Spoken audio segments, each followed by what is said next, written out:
Vážený, čas vypršal, potrebujeme sa pohnúť. Na čo sme prišli? Počúvam, pán Mazurek. Dobre, moji milí kolegovci, môj prvý návrh znie, že za koronou sú Židia. Fú, toto bolo trošku cešťa, pán Mazurek. Ospravedlňujem sa. Mám ešte druhý. Dobre, počúvam. Korona je hoax. Miňo, Ty si náš Mazurek Pazurek. Nie, tomu sa vôbec nebudeme Podľa dať. všetkým vám prajem pekné biele Vianoce. Počúvam ďalšie návrhy od pána Buga. Bela? Vy by ste to vôbec nemali byť, mám taký pocit, ale dobre, tak poďte, na čo ste prišli. Sila mafia. Bela. Pepa, ešte.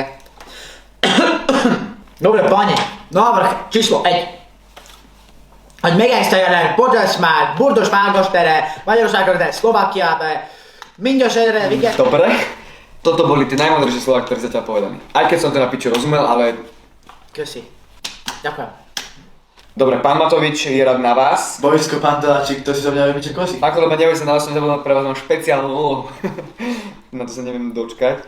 Pán Matovič, nehráme sa na telefóne. Počkaj, píšem status teraz na Facebook. Teraz máme vážnu diskusiu. Môžem to takto napísať? Keď budete poslušní, možno aj limetky dostanete. Môže, ty si blázon. Zás budem na zomri. Potrebujeme ísť urobiť nejaký záver. Takže Igor, s koľkými chlapcami si spal? 5. 5. S koľkými dievčatami? 8. 8. Paráda. Zákaz vychádzania od 5. do 8. Vám bude také ľahké. Marian, špeciálna obra pre teba. Tak teda dobre, no. Opakuj po sebe. Respirátor, rúško. Guško, respirátor, guško, respirátor, guško, respirátor, guško, Stop. respirátor. Dobre, všade kam príde občan Slovenskej republiky je povinný nosiť respirátor. Paradička, Bela, obľúbená farba teraz. Borko Piroš, 100%. Červená. Dobre. Všetky okresy sú od zajtrajšieho dňa červené. Zhodli sme sa. Paradička, červené okresy. Dobre.